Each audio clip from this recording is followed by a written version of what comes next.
Hi കൂട്ടുകാരെ, welcome back to ഗണിത മധുരം ചാനൽ. കുറേ ദിവസമായില്ലേ നമ്മൾ തമ്മിൽ കണ്ടിട്ട്. 2026 മെയ് മാസം 31 നാളെ സ്കൂൾ തുറക്കാൻ പോവുകയാണ്. ആദ്യമായിട്ട് എല്ലാവർക്കും ഒരു പുതുവത്സരം ആശംസിക്കുന്നു. പിന്നെ ഇപ്പം ഞാൻ വന്നിരിക്കുന്നത്, ഇതിനു മുമ്പ് ഞാനിട്ട ഒരു ഗണിത പസിലുണ്ട്, രഹസ്യ കോഡ്. പല അധ്യാപക സുഹൃത്തുക്കൾക്കും കുട്ടികൾക്കും ഒക്കെ സംശയം വന്നതിൻ്റെ അടിസ്ഥാനത്തിൽ അത് ഒന്നും കൂടെ സിമ്പിളായിട്ട് പറയുകയാണ് ഈ വീഡിയോയിൽ.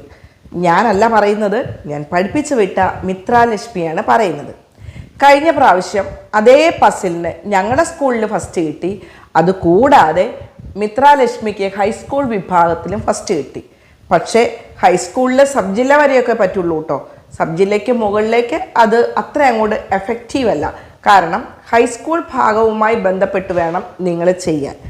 എന്തായാലും ആ രഹസ്യ കോഡ് ഒന്നും കൂടെ ഇവിടെ വിശദമാക്കുന്നു. കൃത്യമായി അത് നിങ്ങൾ കാണുക. കണ്ടതിന് ശേഷം ചോദ്യങ്ങൾ എഴുതിയെടുക്കുക. ഓരോന്നും പറയുന്നത് മനസ്സിലാക്കുക. മനസ്സിലാക്കിയ ശേഷം വീണ്ടും കാണുക. 2ഓ 3ഓ പ്രാവശ്യം നിങ്ങൾ കണ്ടെങ്കിൽ മാത്രമേ നിങ്ങൾക്ക് മനസ്സിലാവുള്ളൂ. ഓക്കെ ആണല്ലോ? അങ്ങനെയാണെങ്കിൽ ആ വീഡിയോ നിങ്ങൾ കണ്ട് പഠിക്കുക. ഓക്കെ. തൃക്കലങ്ങോട് എന്നൊരു കൊച്ചു ഗ്രാമത്തിൽ ബിനു എന്നു പേരുള്ള ഒരു ധനവാനുണ്ടായിരുന്നു. ബിനുവിന് 4 മക്കളുണ്ടായിരുന്നു. ബിനു തന്റെ ബാങ്കിലുള്ള പൈസ 4 മക്കൾക്കും അവരുടെ സമ്പത്തനുസരിച്ച് വീതിച്ച് എഴുതി വെച്ചു. എന്നിട്ട് ആ വിഹിതം അവരുടെ ജന്മദിനാഘോഷത്തിൽ സമ്മാനമായി നൽകാമെന്നും തീരുമാനിച്ചു. പക്ഷേ പെട്ടെന്ന് ഒരു ദിവസം ഒരു നെഞ്ചുവേദന വന്ന് ബിനു ഈ ലോകത്തോട് യാത്ര പറഞ്ഞു. ദിവസങ്ങൾ കഴിഞ്ഞു. ബിനുവിന്റെ ഡയറി പരിശോധിച്ച മക്കൾ കണ്ടത് 4 മക്കളുടെയും പേരെഴുതി ഒരു രഹസ്യ കോഡ് എഴുതി വെച്ചിരിക്കുന്നതാണ്. എന്തു ചെയ്യും? അവർക്കൊരു പിടിയും കിട്ടിയില്ല. അപ്പോഴാണ് അവർ ഗണിതത്തിൽ വിദഗ്ധയായ ലിജി ടീച്ചറെ കുറിച്ച് ഓർത്തത്. അവർ 4 പേരും ടീച്ചറുടെ അടുക്കലെത്തി. ടീച്ചർ കുറെ നേരം ആ കോഡ് നോക്കി. എന്നിട്ട് ആ കോഡ് ഉപയോഗിച്ച് പിന്നെ തന്റെ 4 മക്കൾക്കും എഴുതി വെച്ച തുക എത്രയാണെന്ന് പറഞ്ഞു കൊടുത്തു. ഇതാണ് ആ രഹസ്യ കോഡ്. ഇതാ 4 മക്കളുടെ പേരും, ഇത് അവരുടെ വിഹിതവും, ഇത് അവരുടെ വിഹിതത്തിന്റെ ആകെ തുകയും. ഇതിൽ ഒരു വരിയിൽ 9 അക്കങ്ങൾ അല്ലെങ്കിൽ അക്ഷരങ്ങളാണ് വരുന്നത്. ഇതിൽ 9ാമത്തെ വരിയിൽ 4x കൂട്ടിയപ്പോൾ x തന്നെയാണ് വന്നത്. ഗണിതത്തിൽ ഒരേ ഒരു സംഖ്യ കൂട്ടിയാൽ മാത്രമേ അതേ സംഖ്യ ഉത്തരം വരികയുള്ളൂ. അതാണ് 0. അതായത് xന്റെ വില 0. ഇനി 8, 7 കോളങ്ങൾ പരിശോധിച്ചാൽ 8ാം കോളത്തിൽ a + a + a + a = j. 7ാം കോളത്തിൽ a + a + a + a = j. 8ാം കോളത്തിൽ നിന്ന് 7ാം കോളത്തിലേക്ക് ശിഷ്ടമൊന്നും വരുന്നില്ല. അതായത് എയുടെ വില 1 ആയാൽ 1 + 1 + 1 + 1. ജെയുടെ വില 4 ആകും. എയുടെ വില 2 ആയാൽ 2 + 2 + 2 + 2. ജെയുടെ വില 8 ആകും. അഥവാ എയുടെ വില 3 ആയാൽ 3 + 3 + 3 + 3. ഇവിടെ 12 വരും. ജെ 12 വന്നാൽ ഇവിടെ ജെ 12 വന്നാൽ ഇവിടെ ജെ വരില്ല. അതായത് ഇവിടെ 1ഓ 2ഓ വരികയുള്ളൂ എന്ന് നമുക്ക് ഉറപ്പിക്കാം. പക്ഷേ നമുക്ക് അതിൽ ഏത് വരുമെന്ന് അറിയില്ലല്ലോ. അതിനാൽ നമുക്കിനി 1ാം കോളത്തിലേക്ക് പോകാം. 1ാം കോളത്തിൽ L + A + J + A = Z. ഇവിടെ 2ാം കോളത്തിൽ നിന്നുള്ള ശിഷ്ടം വരും. അപ്പോൾ 1 + L + A + J + A = Z. 1ാം കോളത്തിൽ ശിഷ്ടമൊന്നും വരുന്നില്ല എന്ന് നമുക്ക് മനസ്സിലാക്കാം. അഥവാ 1ാം കോളത്തിൽ ശിഷ്ടം വന്നാൽ സെഡിന്റെ ഇപ്പുറത്ത് ഒരു അക്ഷരം കൂടി വരും. അത് വരാത്തത് കൊണ്ട് തന്നെ 1ാം കോളത്തിൽ ശിഷ്ടം വരുന്നില്ല എന്ന് നമുക്ക് മനസ്സിലാക്കാം. 1ാം കോളത്തിൽ ശിഷ്ടം വരാത്തത് കൊണ്ട് തന്നെ എയുടെ വില 1ഉം ജെയുടെ വില 4ഉം ആയിരിക്കും. ഇനി നമുക്ക് 3ാം കോളത്തിലേക്ക് പോകാം. 1ാം കോളത്തിലെ എല്ലിന്റെയും സെഡിന്റെയും വില എത്രയാണെന്ന് നമുക്ക് പിന്നീട് നോക്കാം. 3ാം കോളത്തിൽ Z + X + X + Z = Z. ഇവിടെ 4ാം കോളത്തിൽ നിന്നുള്ള ശിഷ്ടം വരും. അപ്പോൾ 1 + Z + X + X + Z = Z + 10. ഈ Z + 10 എന്ന് പറയുന്നത് 3ാം കോളത്തിൽ വരുന്ന ശിഷ്ടമാണ്. ഇനി ഇത് ചുരുക്കി എഴുതിയാൽ 2Z + 1 = Z + 10 എന്ന് വരും. ഇവിടെ 2Z - Z എന്ന് പറയുന്നത് 10 - 1 ആയിരിക്കും. 2Z - Z എത്രയായിരിക്കും? Z. അപ്പോൾ 10 - 1 എന്ന് പറയുന്നത് സെഡിന്റെ വിലയാണ്. അപ്പോൾ സെഡിന്റെ വില 9. ഇനി നമുക്ക് തിരിച്ച് 1ാം കോളത്തിലേക്ക് വരാം. 1ാം കോളത്തിൽ എല്ലിന്റെ കൂടി വില കാണണ്ടേ? ഒന്നാം കോളത്തിൽ L plus A plus J plus A equal to Z. ഇവിടെ രണ്ടാം കോളത്തിൽ നിന്നുള്ള ശിഷ്ടവും വരുന്നുണ്ട്. അപ്പോൾ 1 plus L plus A plus J plus A equal to Z. ഇനി ഇതൊന്ന് നമുക്ക് അക്കരൂപത്തിൽ എഴുതിയാലോ? അപ്പോൾ 1 plus L plus 1 plus 4 plus 1 equal to 9. ഇത് ചുരുക്കി എഴുതിയാൽ 7 പ്ലസ് L ഈസിക്കൽ ടു 9. ഇവിടെ എല്ലിന്റെ വില കാണാൻ 9 മൈനസ് 7 ചെയ്താൽ മതി. 9 മൈനസ് 7 എത്രയാണ്? 2. അതായത് L ഈക്വൽ ടു 2. ഇനി നമുക്ക് രണ്ടാം കോളത്തിലേക്ക് പോകാം. രണ്ടാം കോളത്തിൽ A plus L plus Y plus T equal to Y. ഇവിടെ മൂന്നാം കോളത്തിൽ നിന്നുള്ള ശിഷ്ടം വരും. അപ്പോൾ 1 plus A plus L plus Y plus T equal to Y plus 10. ഈ 10 എന്നത് രണ്ടാം കോളത്തിലെ ശിഷ്ടമാണ്. ഇനി നമുക്കിതൊന്ന് അക്കരൂപത്തിൽ നോക്കാം. അപ്പോൾ 1 plus 1 plus 2 plus Y plus T equal to Y plus 10. ഇത് ചുരുക്കി എഴുതിയാൽ 4 plus Y plus T equal to Y plus 10. ഇവിടെ Y minus Y plus T എന്നത് 10 മൈനസ് 4 ആയിരിക്കും. വൈ മൈനസ് വൈ എത്രയാകും? 0. അപ്പോൾ ഈ 10 മൈനസ് 4 എന്നത് ടിയുടെ വിലയാണ്. So T equal to 6. ഇപ്പോൾ നമുക്ക് എക്സിന്റെയും എയുടെയും ജെയുടെയും എല്ലിന്റെയും സെഡിന്റെയും ടിയുടെയും വില ലഭിച്ചു. X equal to 0, A equal to 1, J equal to 4, L equal to 2, Z equal to 9, T equal to 6. ഇനി നമുക്ക് ആറാം കോളത്തിലേക്ക് പോകാം. ആറാം കോളത്തിൽ L plus B plus J plus T equal to E plus 10. ഇവിടെ ഇ പ്ലസ് 10 എന്നത് ആറാം കോളത്തിലെ ശിഷ്ടമാണ്. ഇവിടെ ഏഴാം കോളത്തിൽ നിന്നുള്ള ശിഷ്ടം വരില്ല.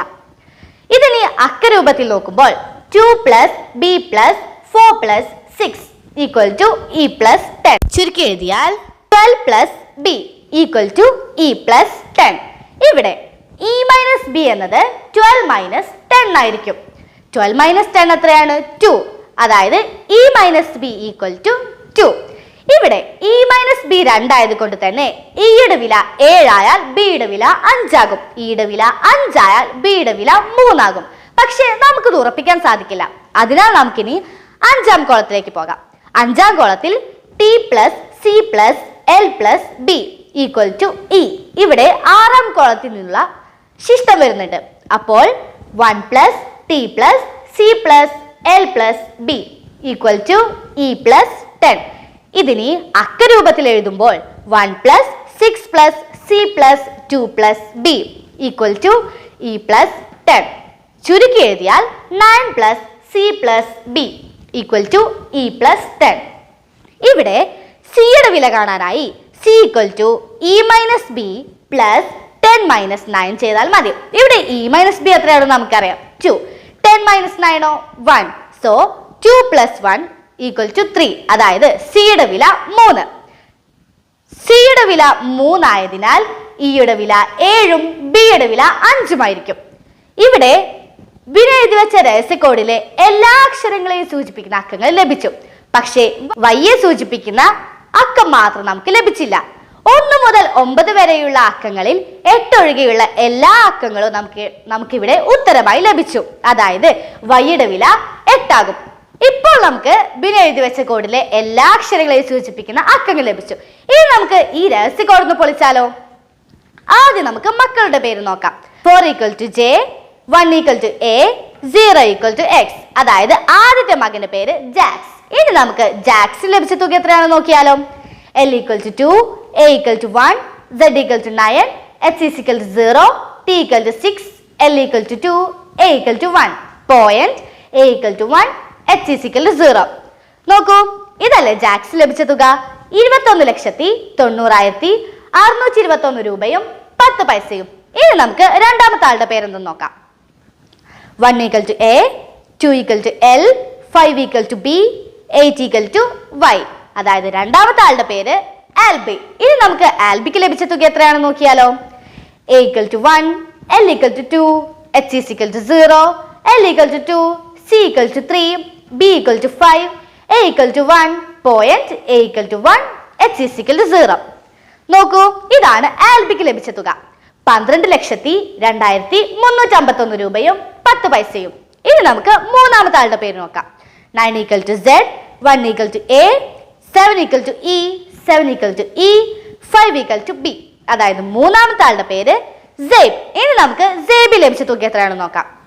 J = 4, Y = 8, H = 0, A = 1, L = 2, J = 4, A = 1, point A = 1, H = 0. നോക്കൂ, ഇതാണ് സെയ്ബ് ലഭിച്ച തുക. 48,01,241 രൂപയും 10 പൈസയും. ഇനി നമുക്ക് അവസാനത്തെ ആളുടെ പേരെന്തെന്ന് നോക്കാം. 1 = A, 2 = L, 7 = E, 0 = X. അതായത് അവസാനത്തെ ആളുടെ പേര് അലക്സ്. ഇനി നമുക്ക് അലക്സ് ലഭിച്ച തുക എത്രയാണെന്ന് നോക്കാം. A = 1, T = 6, Z = 9, E = 7, B = 5, T = 6, A = 1, point A = 1, H = 0. നോക്കൂ, ഇതല്ലേ അലക്സ് ലഭിച്ച തുക. 16,97,561 രൂപയും 10 പൈസയും. ഇനി നമുക്ക് ഇവരുടെ വിഹിതത്തിന്റെ ആകെ തുക എത്രയാണെന്ന് നമുക്ക് നോക്കാം. Z = 9, Y = 8, Z = 9, A = 1, E = 7, E = 7, J = 4, J = 4, point J = 4, H = 0. നോക്കൂ, ഇതല്ലേ ഇവരുടെ വിഹിതത്തിന്റെ ആകെ തുക. 98,91,774 രൂപയും 40 പൈസയും. ഇപ്പോൾ നമുക്ക് ബിരി എഴുതി വെച്ച രഹസ്യകോഡിലെ മക്കളുടെ പേരും അവരുടെ വിഹിതവും ഈ വിഹിതത്തിന്റെ ആകെ തുകയിൽ ലഭിച്ചു. നമ്മുടെ പ്രായോഗിക ജീവിതത്തിൽ ഗണിതം വളരെ പ്രധാനപ്പെട്ടതാണെന്നും അത് മനസ്സിലാക്കി കഴിഞ്ഞാൽ ഗണിതം മധുരമാണെന്നും മനസ്സിലാക്കാം. നന്ദി, നമസ്കാരം. വീഡിയോയുടെ ലാസ്റ്റ് ഭാഗത്താണ് ഞാൻ അതിൻ്റെ സ്ക്രീൻഷോട്ട് എടുത്തിടുന്നുണ്ട്. നിങ്ങൾ അത് എഴുതിയെടുക്കുക. ഓക്കെ, വീഡിയോ കണ്ട് മനസ്സിലായിട്ടുണ്ടാകുമെന്ന് വിചാരിക്കുന്നു. ഇല്ലെങ്കിൽ 2-3 പ്രാവശ്യം കണ്ടാൽ മതി.